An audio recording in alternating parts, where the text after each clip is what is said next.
అనంత కరుణామయుడు, అపార కృపాశీలుడు అయిన అల్లాహ్ పేరుతో ప్రారంభిస్తున్నాను. హా మీమ్ ఐన్ సీన్ ఖాఫ్. ఇదే విధంగా శక్తిమంతుడు, వివేకవంతుడు అయిన అల్లాహ్ నీ వైపునకు, నీకు పూర్వం గతించిన దైవ ప్రవక్తల వైపునకు వహీ ద్వారా సందేశం పంపుతూ వచ్చాడు. ఆకాశాలలో, భూమిలో ఉన్నదంతా ఆయనదే. ఆయన మహోన్నతుడు, మహిమాన్వితుడు. త్వరలోనే ఆకాశం పైనుంచి బ్రద్దలైపోతుంది. దైవదూతలు తమ ప్రభువును స్తుతిస్తూ ఆయన పవిత్రతను కొనియాడుతున్నారు. భూలోక వాసులను మన్నించమని విన్నపాలు చేస్తున్నారు. వాస్తవానికి అల్లాహ్ మన్నించేవాడు, కరుణించేవాడును అని తెలుసుకో.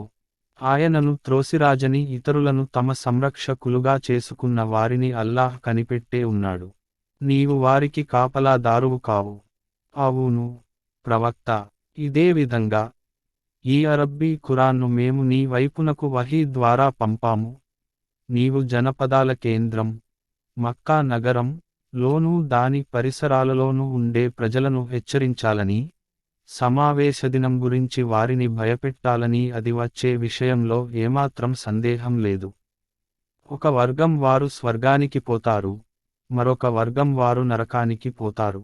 అల్లాహ్ కోరి ఉంటే వారందరినీ ఒకే సంఘంగా చేసి ఉండేవాడు. కాని ఆయన తాను కోరిన వారిని తమ కృపకు పాత్రులను చేస్తాడు. దుర్మార్గులను రక్షించేవాడుగాని, వారికి సహాయపడేవాడుగాని ఎవడూ లేడు. వారు ఎంతటి అవివేకులో, ఆయనను కాదని ఇతరులను సంరక్షకులుగా చేసుకున్నారు. సంరక్షకుడు ఒక్క అల్లాహ్ మాత్రమే. ఆయనే మృతులను బ్రతికిస్తాడు. ఆయన ప్రతి దానిపై అధికారం కలవాడు. మీ మధ్య ఏ విషయంలో అభిప్రాయ భేదం తలెత్తినా, దానిని గురించి తీర్పు చెప్పటం అల్లాహ్ పని. ఆ అల్లాహ్ ఏ నా ప్రభువు, ఆయననే నేను నమ్ముకున్నాను, ఆయన దెస్కే నేను పశ్చాత్తాపంతో మరలుతాను.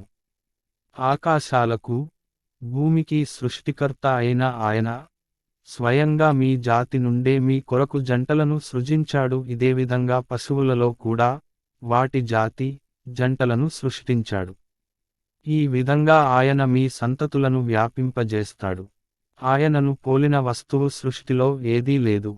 ఆయన అన్నీ వినేవాడు, అన్నీ చూసేవాడును. భూమి ఆకాశాలలోని నిక్షేపాల తాళపు చెవులు ఆయన వద్దనే ఉన్నాయి. తాను కోరిన వారికి ఆయన పుష్కలంగా ఉపాధిని ఇస్తాడు. తాను కోరిన వారికి ఆయన ఆచితూచి ఉపాధిని ఇస్తాడు. ఆయనకు ప్రతి విషయానికి గురించి తెలుసు. ఆయనను ప్రవక్తకు ఆజ్ఞాపించిన ధర్మాన్నే నీకు కూడా నిర్ణయించాడు. దానినే, ముహమ్మద్ సాసం, ఇప్పుడు నీ వైపునకు మేము వహీ ద్వారా పంపాము. దానినే మేము ఇబ్రాహీంకు, మూసాకు, ఈసాకు బోధించాము. ఈ ధర్మాన్ని స్థాపించండి అని, దానిని గురించి విభేదాలకు లోను కాకండి అని తాకీదు చేస్తూ, ఈ విషయమే ఈ బహుదైవారాధకులకు ఎంతో అసహనం కలిగించింది. దాని వైపునకే, ముహమ్మద్ సాసం, నీవు వారిని ఆహ్వానిస్తున్నావు. అల్లాహ్ తాను కోరిన వారిని తనవారుగా చేసుకుంటాడు. ఆయన తన వైపునకు మరలేవారికి మాత్రమే తన వైపునకు వచ్చే మార్గాన్ని చూపుతాడు. ప్రజల వద్దకు జ్ఞానం వచ్చిన తరువాతనే వారిలో విభేదం తల ఎత్తింది.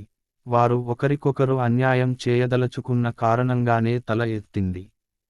ఒక నిర్ణీత కాలం వరకు తీర్పు నిలిపివేయబడిరది అని నీ ప్రభువు మొదట్లోనే సెలవిచ్చి ఉండకపోతే, వారి వ్యవహారం తేల్చివేయబడి ఉండేదే.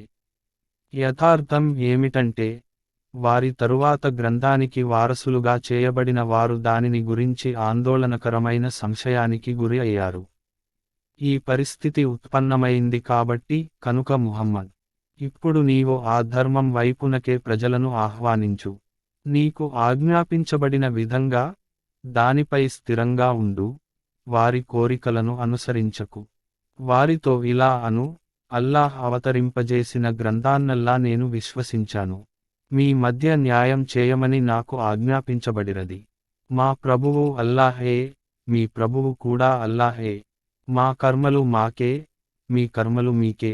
మీకు మాకు మధ్య ఏ వివాదము లేదు. ఒక రోజున అల్లాహ్ మన అందరినీ సమావేశపరుస్తాడు. అందరూ ఆయన వైపునకే పోవలసి ఉన్నది.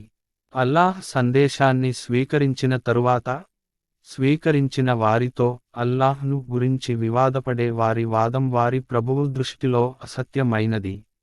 వారిపై అల్లాహ్ ఆగ్రహం పడుతుంది. వారికి కఠిన శిక్ష విధించబడుతుంది. సత్యసమేతమైన ఈ గ్రంథాన్ని, తరాజును అల్లాహే అవతరింపజేశాడు. మీకేమి తెలుసు? బహుశా తీర్పు గడియ సమీపంలోనే ఉన్నదేమో. దాని రాకను విశ్వసించని వారే దాని కొరకు తొందరపెడతారు. కాని దానిని విశ్వసించేవారు మాత్రం దానికి భయపడతారు. అది తప్పకుండా వస్తుందని వారికి తెలుసు. బాగా వినండి.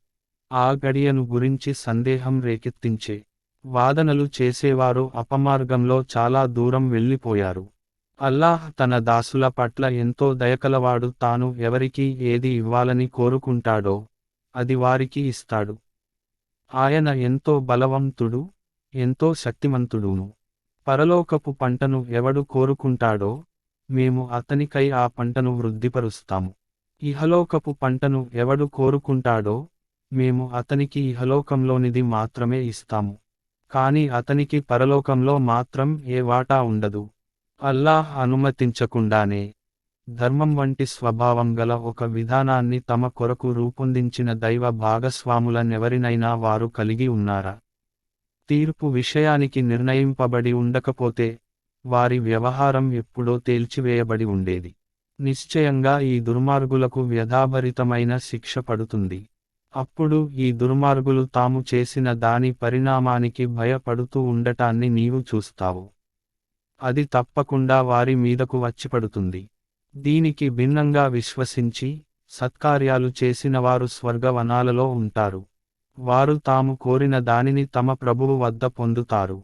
ఇదే గొప్ప అనుగ్రహం. దీని శుభవార్తనే అల్లాహ్ విశ్వసించి సత్కార్యాలు చేసే తన దాసులకు తెలియజేస్తున్నాడు. ప్రవక్త, వారితో ఇలా అను, నేను ఈ పనికి మీ నుండి ఏ ప్రతిఫలాన్ని కోరను. అయితే బంధుప్రేమను తప్పకుండా కోర్తాను. ఎవడు మంచిని సంపాదించుకుంటాడో మేము అతని మంచిని మరింత పెంచుతాము. నిస్సందేహంగా అల్లాహ్ ఎంతో మన్నించేవాడు, విలువనిచ్చి గుర్తించేవాడును. అతను అల్లాహ్ను గురించి అభాండాన్ని కల్పించాడని వారు అంటున్నారా? అల్లాహ్ కోరితే నీ హృదయానికి సీలువేస్తాడు.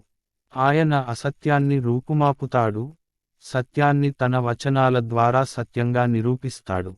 ఆయన గుండెలలో దాగి ఉన్న రహస్యాలను సైతం ఎరుగును. ఆయనే తన దాసుల నుండి పశ్చాత్తాపాన్ని స్వీకరిస్తాడు, వారి చెడులను ఉపేక్షిస్తాడు. వాస్తవానికి మీ చేష్టలన్నీ ఆయనకు తెలుసు. ఆయన విశ్వసించి మంచి పనులు చేసేవారి ప్రార్థనలను అంగీకరిస్తాడు. తన కృప నుండి వారికి ఇంకా ఎక్కువగా ఇస్తాడు. ఇక తిరస్కరించే వారి విషయానికి వారికైతే కఠిన శిక్ష పడుతుంది. ఒకవేళ అల్లాహ్ తన దాసులందరికీ పుష్కలంగా ఉపాధి ఇచ్చినట్లయితే వారు ధరణిపై తిరుగుబాటు తుఫాను రేపి ఉండేవారు. కాని ఆయన ఒక లెక్క ప్రకారం తాను కోరినంత దానిని అవతరింపజేస్తాడు. నిశ్చయంగా ఆయన తన దాసులను బాగా ఎరుగును. ఆయన వారిని కనిపెట్టే ఉంటాడు. ప్రజలు నిరాశకు గురి అయినప్పుడు ఆయనే వర్షాన్ని కురిపిస్తాడు, తన కారుణ్యాన్ని వ్యాపింపజేస్తాడు. ఆయనే సకల ప్రశంసలకు అర్హుడైన సంరక్షకుడు. ఈ భూమ్యాకాశాల సృష్టి, ఆ రెండు చోట్ల ఆయన వ్యాపింపజేసిన ఈ జీవరాశులు ఆయన సూచనలలోనివే. ఆయన తాను కోరినప్పుడు వాటిని సమీకరించగలడు. మీపైకి వచ్చిన ఆపద మీరు మీ చేజేతులా చేసుకున్న దానివల్లనే వచ్చింది. చాలా పొరపాట్లను ఆయన ఇట్టే మన్నించివేస్తాడు.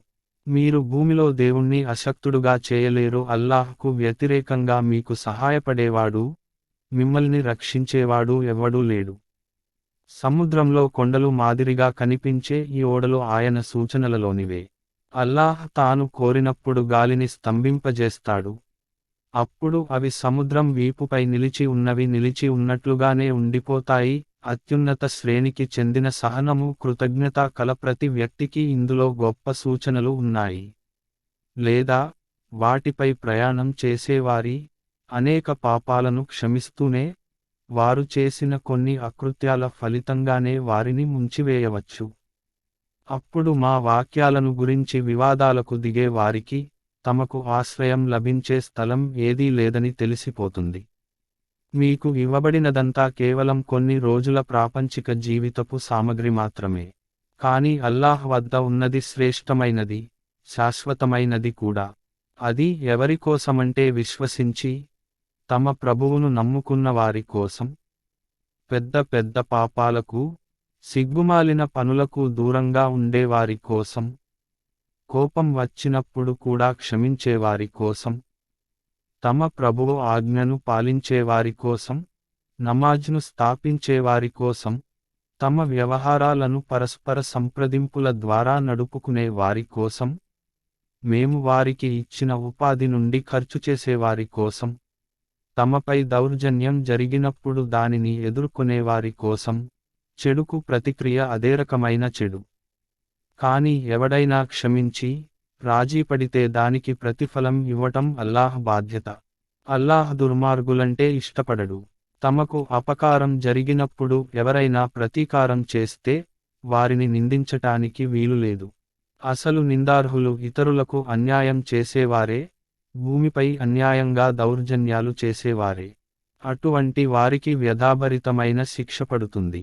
అయితే ఎవరైనా సహనంతో వ్యవహరిస్తే, క్షమించి వేస్తే, అది పెద్ద సాహసంతో, దృఢ సంకల్పంతో కూడుకున్న పని. అల్లాహ్ ఏ మార్గం తప్పించిన వాడిని ఆదుకునేవాడు అల్లాహ్ తప్ప మరెవ్వడూ లేడు. ఈ దుర్మార్గులు శిక్షను చూచినప్పుడు, వెనక్కి వెళ్ళిపోవటానికి మార్గమేదైనా ఉందా అని అడగటాన్ని నీవు చూస్తావు. వారిని నరకం ముందుకు తీసుకు వచ్చినప్పుడు వారు అవమానభారంతో కృంగిపోవటాన్ని, దానిని దొంగచూపులతో చూడటాన్ని నీవు గమనిస్తావు. అప్పుడు విశ్వాసులు ఇలా అంటారు, ప్రళయదినం నాడు తనను, తన సంబంధీకులను నష్టానికి గురిచేసేవాడే అసలు నష్టపోయేవాడు. జాగ్రత్త! దుర్మార్గులు శాశ్వతమైన యాతనకు గురి అవుతారు. అల్లాహ్కు వ్యతిరేకంగా వారి సహాయానికి వచ్చే సహాయకులు గాని, సంరక్షకులు గాని ఎవ్వరూ ఉండరు. అల్లాహ్ అపమార్గం పట్టించిన వాడికి దాని నుండి బయటపడే మార్గమేదీ ఉండదు. అల్లాహ్ తరఫు నుండి తొలగింపబడే అవకాశం ఏమాత్రం లేనటువంటి ఆ రోజు రాక మునుపే, మీరు మీ ప్రభువు మాటను స్వీకరించండి.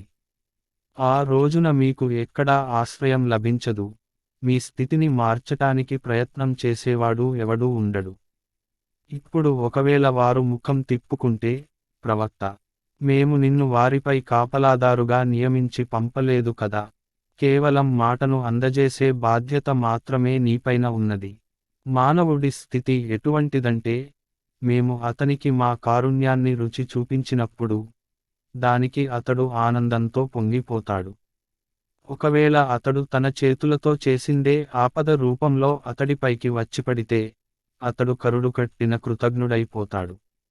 భూమి ఆకాశాల సామ్రాజ్యానికి అల్లాహ్ ప్రభువు ఆయన తాను కోరిన దానిని సృష్టిస్తాడు. తనకు ఇష్టమైన వారికి కూతుళ్లను, తాను కోరిన వారికి కొడుకులను ఇస్తాడు. తనకు ఇష్టమైన వారికి కొడుకులను, కూతుళ్లను కలిపి ఇస్తాడు. తాను కోరిన వారికి అసలు సంతానమే ఇవ్వడు. ఆయనకు అంతా తెలుసు, ఆయనకు అన్నిటిపైనా అధికారం ఉన్నది. అల్లాహ్ ముఖాముఖి మాట్లాడే అంత స్థానం మానవునిది కాదు.